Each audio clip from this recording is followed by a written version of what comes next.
So Regenesis is the process of midwifing and rebirthing the human condition on all levels. If we take a moment to consider the concept that it invokes an image of letting go of all that doesn't work personally, socially, and globally, and allowing that to be compost for an innovative approach to build, design, and architect the future that we truly want. We must focus on every aspect of the life experience, from spirituality to art and culture, the environment and stewardship of it, health and wellness of spirit, mind, and body, the idea of alternative economic and governance models, green and renewable energy, appropriate science and technology, independent media and communications, and peace and justice.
Nice cool day here in southern Colorado, and really happy to be here.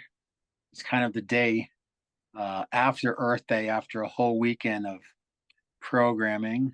Many of you know on Saturday, the 20th, we had individual and indigenous sovereignty, along with indigenous land sovereignty and regenerative stewardship.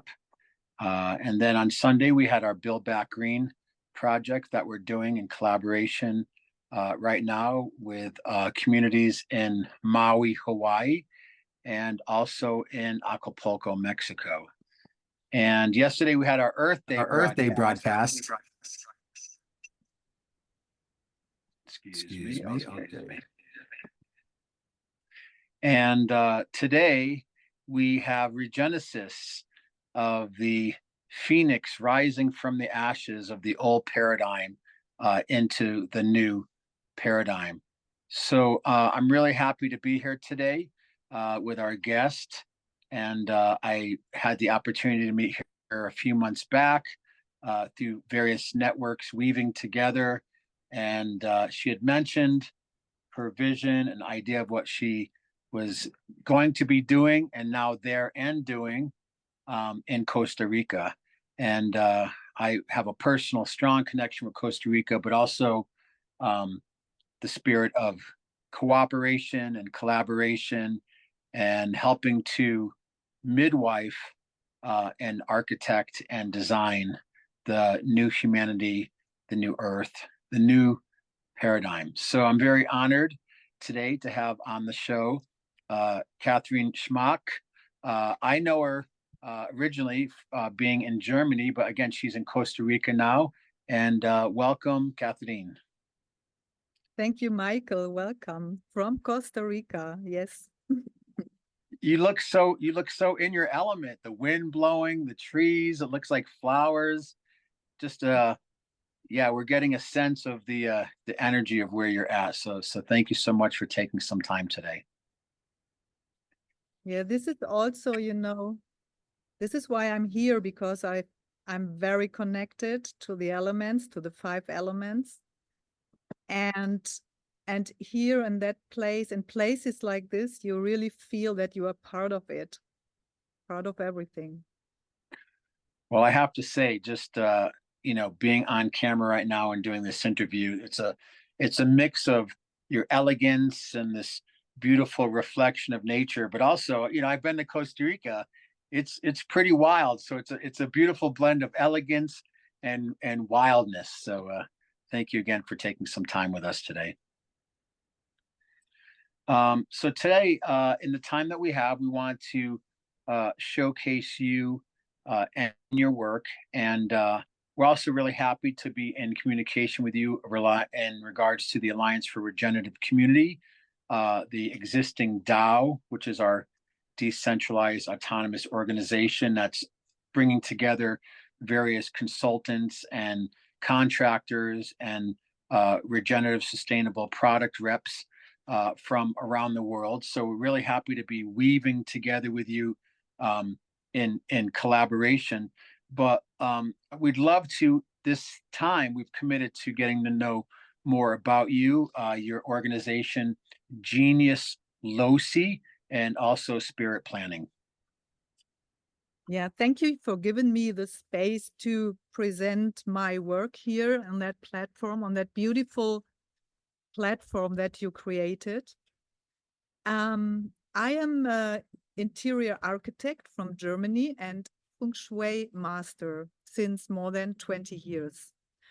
And my work is all about bringing the Western architecture together with the Eastern ancient knowledge of Taoism.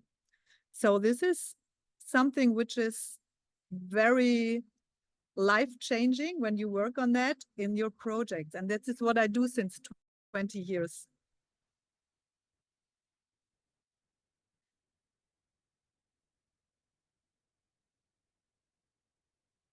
There's just a... Yeah.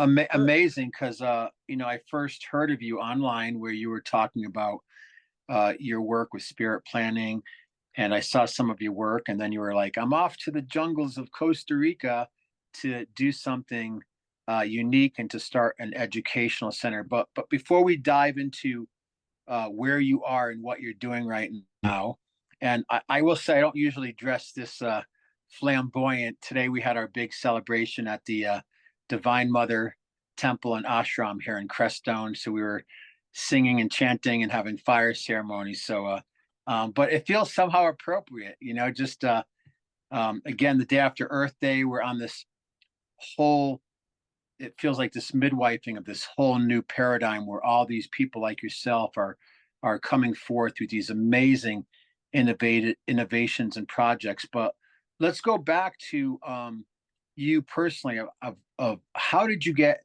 involved in this aspect of work? I was in a very, in a situation more than 20 years ago. I was a single mother and I was an architect with my own office, and I was running like it was really a tough time for me, because I was almost getting burnt out, because architecture in the Western world is something that is really stressful, because it's all about doing good design, doing, everything just in time. We have to take care of the budget, and so it was a work that was very much representative in one way, and on the other hand, the people that I worked for, the families that I worked for, they were like you know, they were as stressed as I was as the one who worked for them.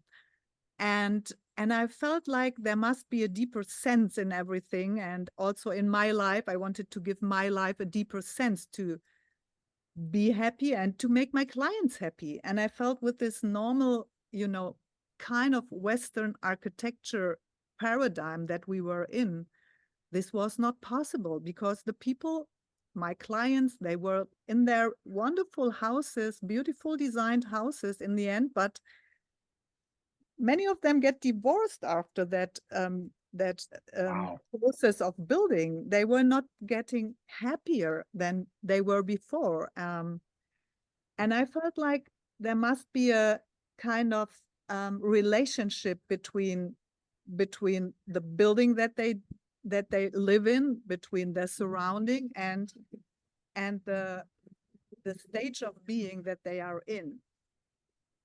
And I learned about my grandmaster, Yap Cheng Hai, by accident from a client. He told me. And then I decided to study because I wanted to change something. I didn't know what, but I wanted to change something. And the moment when I get my first seminary with him, a totally new world opened up for me. And this world was all about the connection between human and their surrounding.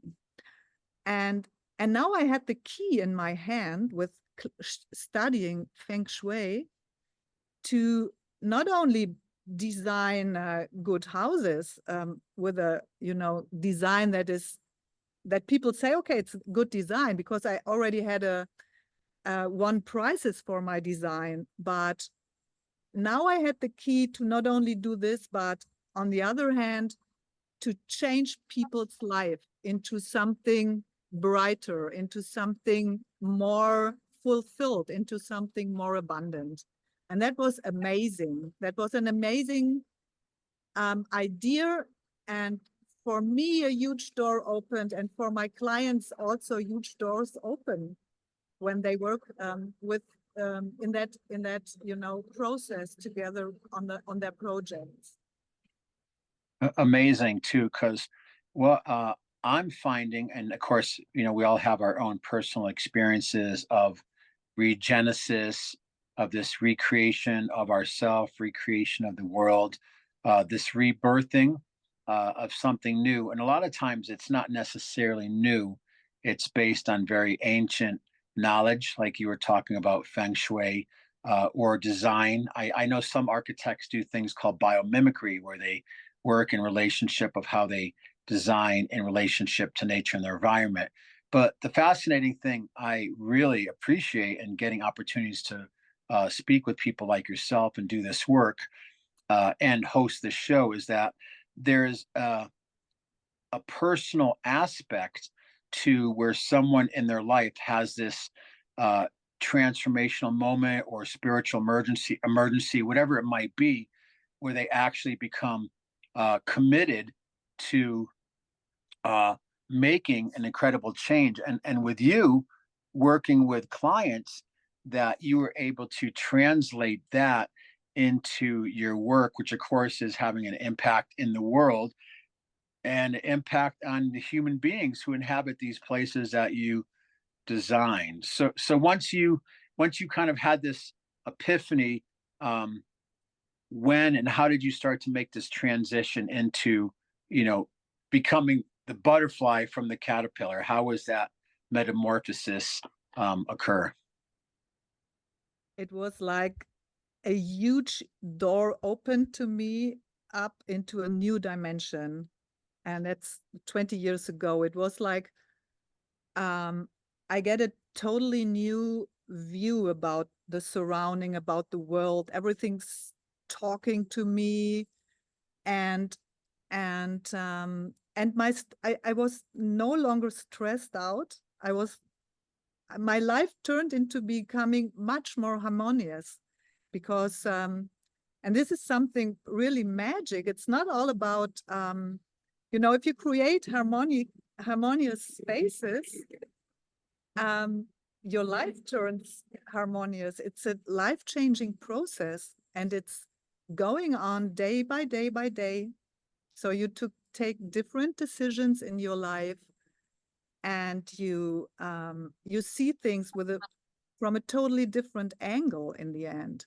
So this is something that has really the power of change. Wow, incredible.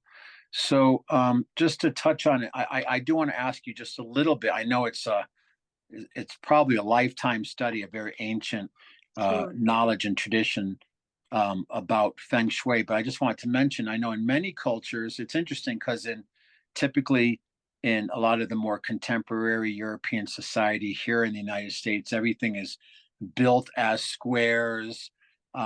There's not always a thought that goes into the design. Sometimes people just want bigger and more space as opposed to how is that space utilized. And here in Creston, we have a Zen Center. It's actually one of the largest freestanding wooden domes in the world. So we see in a lot of traditions, like in the Native American, the Dene, the Navajo tradition, they have the Hogan, which is 8-sided, and how each side has a spiritual and different symbolic meaning.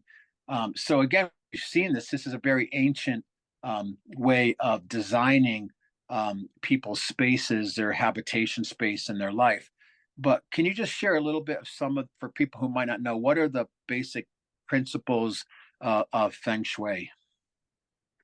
Yes, this is something most of you would never expect to hear now. It's it's not that much about if the houses are, you can do if the houses are beautiful, old or new. So you can do a very good Feng Shui, very good spirit planning in every room if you consider some basic things. So it's what I'm creating is a cosmic trinity between heaven, earth, and man. Okay, so this cosmic trinity is the basis of a life in abundance. And to create a cosmic trinity which is harmonious, we need to take into consideration the cosmic forces of magnetism and gravitation. And when you consider, okay, gravitation, so we have this direction that is going to the center of the earth and to the center of the material, which is a vertical force. And we have the magnetism, which is a horizontal force, which is all about directions. Magnetism is all about direction. So, and then the third, we have gravity, we have magnetism, and we have the humans with their the conscious beings who have their inner compass, which is being defined by the moment when they are born. And in the moment then everybody of us is born, their directions how you go through life will be written in your DNA. And now, as we know, so you have an inner compass with a kind of affinity to special directions. Every room has a special direction also. So, you have a door coming from south, or you have a window from the east. So things like this. And then when you bring this cosmic trinity together with the room, the house you are living in, then you create a harmonious surrounding. So this is the impact that the surrounding has on us. When you go on this is my website, thank you for sharing it. When you go on the planning here below, and then you scroll a little bit down, then you see please scroll a little bit down. Michael, then you see a example, this process, this one here. So here you see a plan of an apartment, and you see the areas that are very important for us. So the kitchen is the existence of our being.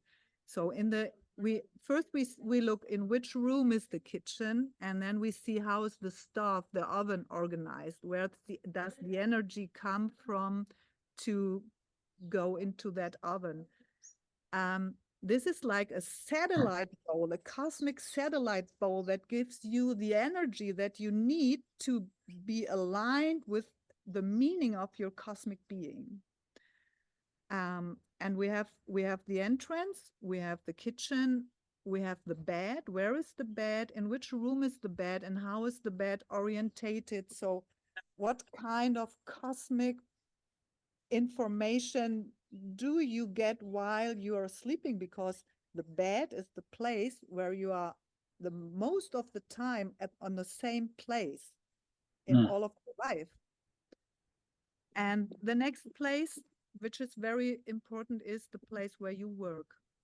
So when you're sitting at your working desk and you get the energy from a wrong direction, which doesn't fit you, then I will see it, and you see that something is, something is missing to be successful, to come into your true power. So these are the things that are very, very important. So it's all about the personal arrangement of your surrounding in a cosmic way of magnetism and gravity. Incredible, incredible. So just to get an understanding, because I know you have Genius, Loci, and you also have Spirit Planning. What is the difference? And and then we're going to talk a little bit about where you are and what you're doing in Costa Rica. But just give our listeners a little more insight to your different brands and their functions, please. Yes. Genius Loci Baukultur, which means the building culture in English translated, is my mother company where I design houses, remodeling houses. I only work in the existence. So this is something we have to get back, I think, later when we talk about Regenesis, which is very important, I think. This is the company where I do these architectural things. And from the first plan, from the first idea until the realization. And spirit planning is the planning approach in which I do it. So spirit planning is the name that I gave that thing, that the melting between West and East.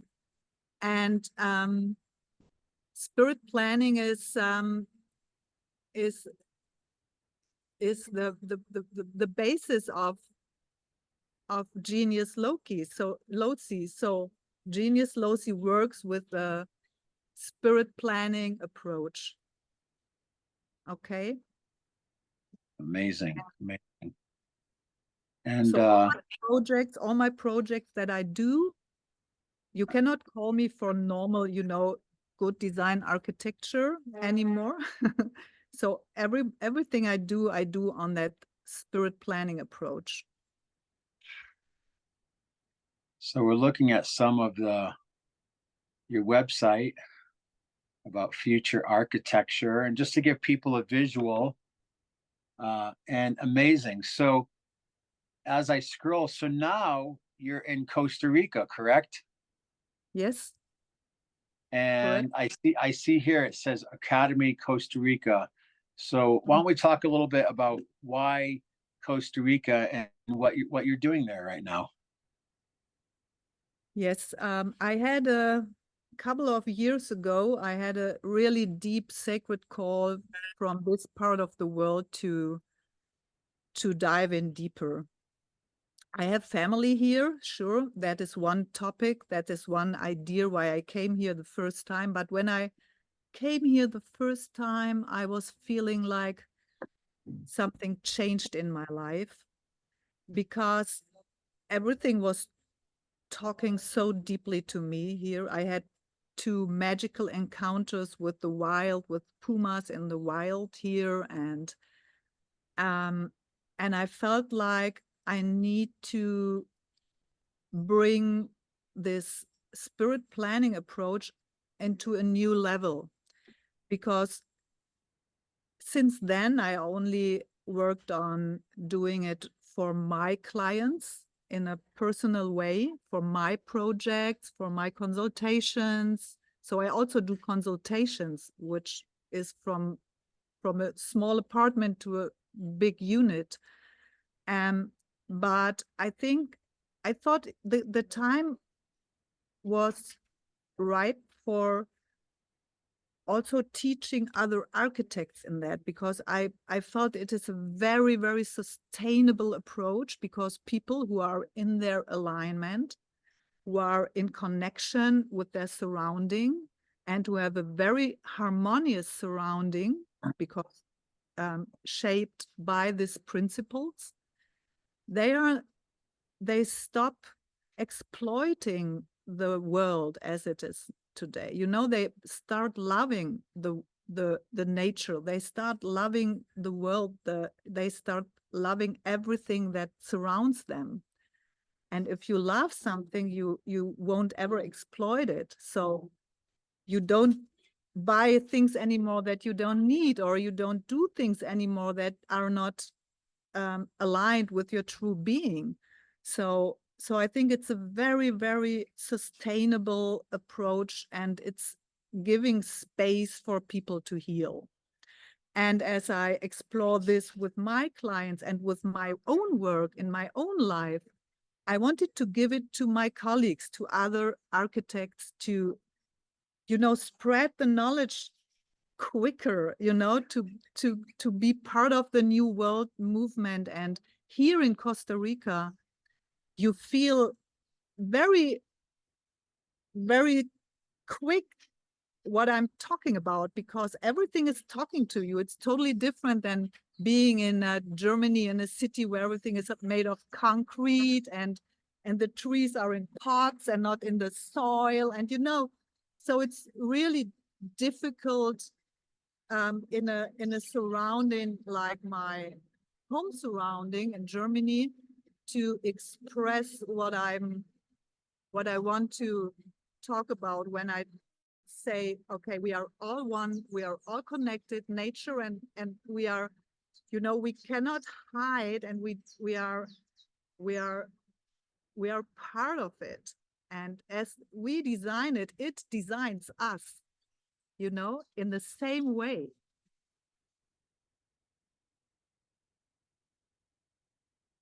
Absolutely, because you're in the land of Pura Vida, where it's one of the rare places on earth that hasn't kind of just been conquered and overdeveloped. And there's still a lot of that extremely prevalent, what we call natural intelligence and natural design. So the fact that you're there, doing the work that you're doing around architecture and design, and how to consult and people to structure their living spaces to have more happiness and abundance and these types of things. And now you're in an incredible location that just lends itself to that. Is I'm sure it's really inspiring, and also in some way it's probably a little bit intimidating, of like, I'm in this new environment, I'm doing this new thing, but obviously you're feeling this. And again, a lot of the people we talk with, what I call regenerative solutionaries or visionaries, are really working from an intuitive, heart-centered space that's kind of magnetizing them and bringing them into the new level and harmonic of their work. So if possible, I'd love to just share for a minute, looking at the Academy retreat page of your website, if I can show it briefly. And what are you planning in Costa Rica? What is Costa Rica planning with you? I think the first thing that I need to do is to define my own personal cosmic trinity, because everything starts from the connection that we have to Mother Earth and to the cosmic forces. So of course I do this retreat here, but it is organized from Germany. Now, to dive deeper into this biodiversity that we have here in Costa Rica and to settle down here, it's necessary that I find in the first step a property where I can settle my roots, you know. And then I feel like I should tell the people all over the world that this biodiversity that we have, like here in Costa Rica or in the Amazon, there are some very vulnerable places. And here we have the untouched nature with all the diversity. We have to protect it in every case. So we should really work on getting to know how we are connected, but then starting to love it, and by loving it, starting to protect it. So this is, I want to bring architects here, gather them here to teach my knowledge about spirit planning and the Feng Shui approach. And then I feel they can spread it in their surroundings to help the people, their clients, to get this connection, to get this connection in their homes. So it's not about, building retreats here, building, new kind of living spaces like communities. This is not what I want, because I think I'm very critical about that, as you probably know, because I think this new building new communities is something for a very small elite, which is and I'm, as a Feng Shui master, I know that if you go into something new, you have to deeply know your roots, and you have to deeply be in peace and harmony with the things that surrounds you in the old.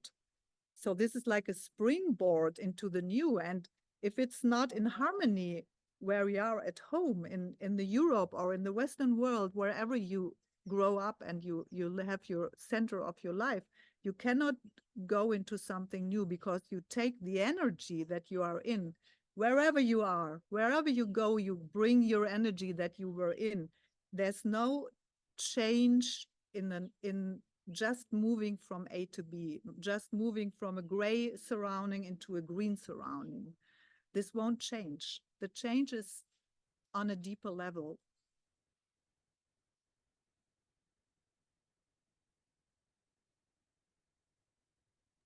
I really love and appreciate that you said that, because I was in Tulum, Mexico, over 30 years ago, and it was still an undeveloped gold sand beach, turquoise water Caribbean paradise. So in my Western mind, I'm thinking, I'd like to do more work around here, creating. And again, I know there's lots of people doing eco villages or communities, or they're doing eco resorts or green resorts or sustainable stuff. And I will say, it's like saying sustainable development. There's kind of a paradox there when we come in, and we actually, on Earth Day yesterday, we had some people that are working with the Kogi in Colombia that are showing a lot of the green resorts that are coming in and just decimating the ecosystem, the indigenous culture, the wildlife. So, when I was in Mexico, part of my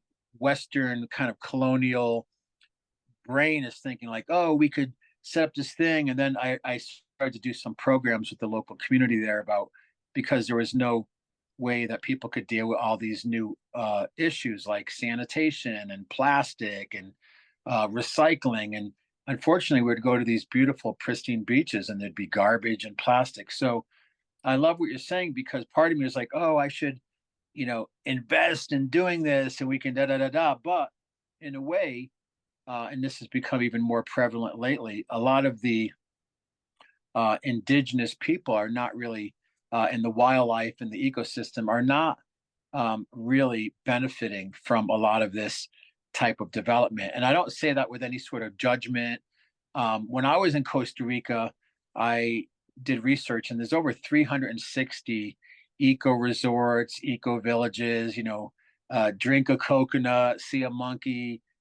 But again, when we were down there, just seeing what's possible. And this is kind of how I think another part of our potential connection here.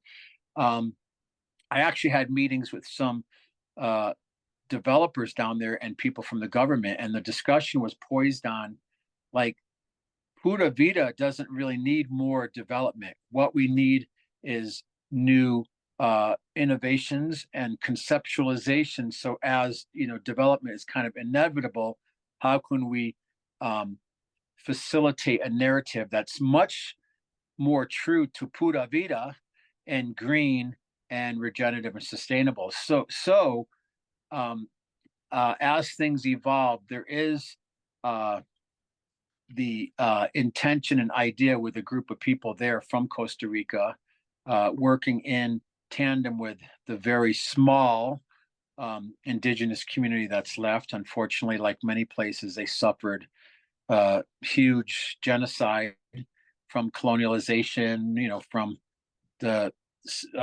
Spanish, looking for gold and looking for conquest and looking for these types of things. So I'm bringing this up because I'm excited about your work and your perspective. And there's a very few people, but there are people who realize that this is an important place to do preservation and regenerative design work. And of course, you're there right now doing this and bringing your knowledge and awareness there. So our biggest focus right now is creating centers of regenerative learning or regenerative culture. So we'll talk more about that, but I'm really excited for you, and it's amazing to be in communication with you and a couple other rare individuals that are not just trying to build a multi-$100 million resort, but are actually trying to do something to bring in a new design and a new way of thinking. I also know that we're getting closer to the time that you have. So I want to just go back to you and get your final thoughts and about your work there and about your visions for right now and the future. Yes, you speak out of my heart what you just said. It's amazing. And we all, when we start building eco villages or sustainable new communities, we always have to ask ourselves why do we do this, and what is the why behind the why. So there's a lot of whys in the chain that we can ask ourselves until we come to the real reason. So if, for example, I want to teach architects, but do I need a property for building my academy there? Isn't it possible to just join with the communities over there, with the there are here in Asa Peninsula, there are a lot of, people, a lot of organizations who are really thinking in a very sustainable way. So why can we not use the public room for teaching people or for helping, for working with children, planting trees to heal them, to bring them into another future, which is to come into their own power? Why do we need to destroy the last wild places to do this? Why can't we do it in an integrative way? Because, as long as we come into another country and tell the people, hey, we know how it goes, I think it's not the right way to go into the future. And we all need to heal. We all need to heal. I think all the indigenous people of many, many countries, they are all in that process of healing. Not only you and me. So maybe we can do it in a way that we do it together, and everybody brings their knowledge, brings their expertise in, and the places that we have to love these places, and we have to love the people here. We have to love the surrounding, and then we have to integrate ourselves into that place of the world. And this is what I'm all about, to go through that process right now. And I left, I didn't leave my home so far, because I have my company there, but I'm slowly moving from there to here. And it's like also like energy, like you do yoga, you have a impact on the one side of your body, and the the stretching and the relaxing, the more I let go the German life, the more I can integrate here into the new life. So it is a process that I'm going through right now. And I think this process is not ending with a big bump, but it's going in a like a river's flowing. You always know, the river knows where it's going to, but you only, when you are in the river, you only see the next bench. and but I feel like this last wild places also have a big message for the civilization, for the Western civilization. And this is the innocence of the wild. And you can discover this here. The innocence of the wild is something, if we don't protect that, then we humans, I feel it very deeply, we don't have the chance to make it. The innocence of the wild, of the soul being. This is what what I want to achieve. I don't want to, this is what is worth living here on this planet. And the new paradigm is also all about, so what do you need for, what do you really need? And the more connected you are, and this is what I'm doing with spirit planning at home, connecting people, the more connected you are, the less you need. So it's also, it's kind of simplicity, minimalism. So you come with nothing, you go with nothing. And in the meantime, you have to enjoy. It's about dancing through life, and not about, keeping the structures and and this is what I find here. Absolutely. Well, I will say you get the Architect of the New Paradigm Award for 2024. So if I had, I'm giving you the symbolic award right now, and it's been interesting because, anyways, there's a lot of other things that are evolving right now. Very exciting, but there are definitely people, visionaries, innovators, solutionaries who are coming together right now that are very much on the same wavelength as us. And it's not just about, putting profit over people, or how can I exploit a beautiful place and turn it into a capitalist ploy. And this whole idea of greenwashing things. And I wanted to say it's fascinating because I know just about 4 years ago when I left California, and we had started a bioregional regenerative hub, and we were doing media and radio and podcasting, and we had holistic health events and different workshops and programs. It was extremely successful, but it was kind of like what you're talking about. Even though it was successful and it was more aligned with the work I'm doing now, it still wasn't. At that point, I got to, after 8 years, it's like, well, this isn't where I'm supposed to be doing anymore. And I kind of passed the torch on to people in the community to see how they could just keep facilitating that and stewarding that space.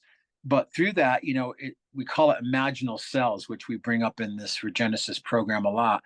When a caterpillar turns into a butterfly, it doesn't actually go into a cocoon and say, okay, I'm going to become a butterfly and grow wings. Literally every cell of the caterpillar transmutates. It turns actually into a goop at some point, an undistinguishable cosmic quantum goop. And then out of that emerges the butterfly. And that's, they call that imaginal cells. So I see many of us are going through the stage of like, we're following our hearts or intuition.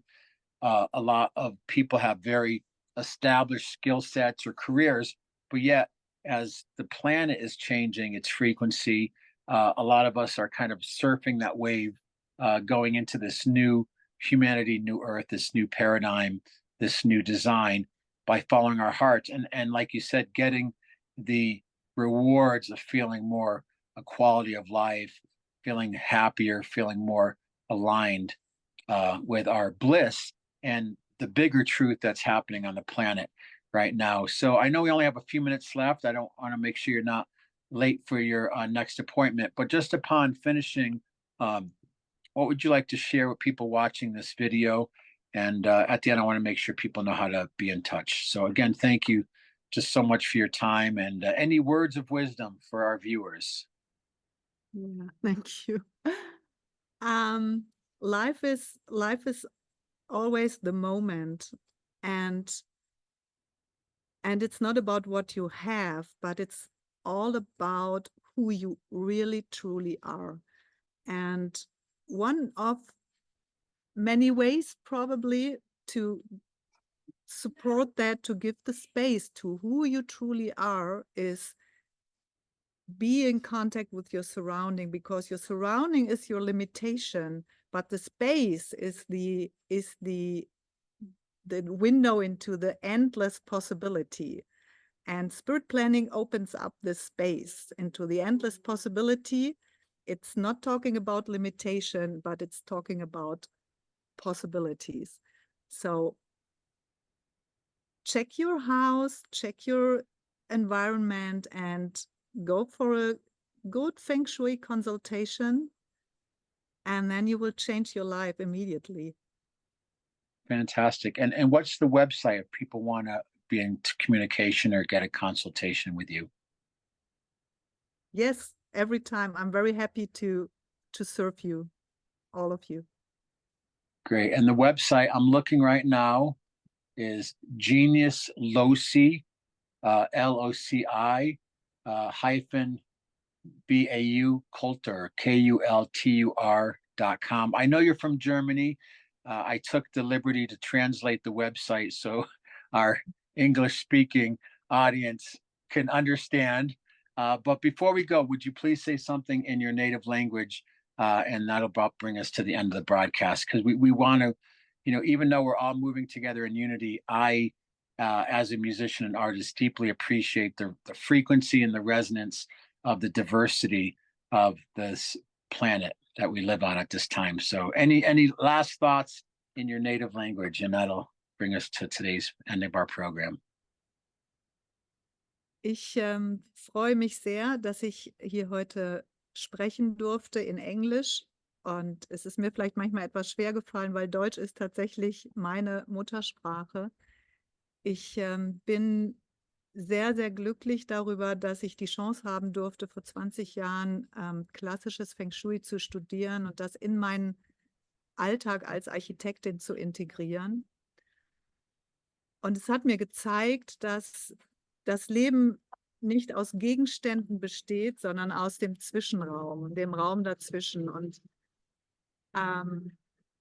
es hat mich sehr befreit, es hat mich glücklich gemacht und viele Kunden und Bauherren auch. Und ich wünsche jedem, der hier zuhört, dass ihr dieses Erlebnis habt, den Unterschied zwischen Haben und Sein zu erleben und das Glück, was es bedeutet, wenn man sich aus der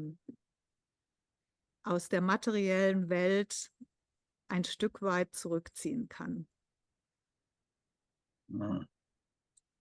Thank you so much. I don't even know or have to know what you said, but just watching you and listening, and that's what's fascinating to me. If we just deeply listen, there's something that's gets communicated even beyond just the finite meaning of the word. So appreciate your time today to weave together the elegance and architecture with the wildness of nature's intelligence and Feng Shui there in Costa Rica. And thank you for your time. Again, for all of you watching, we've been communicating and talking with Katherin Schmack, from Germany and Costa Rica, from Genius Loci and Spirit Planning. So I guess it's appropriate before I go, I just want to say Pura Vida. Thank you so much. Thank you, Michael, for your wonderful work, and I wish you all the success that you need to go forward with it. Thank you so much. Thank you.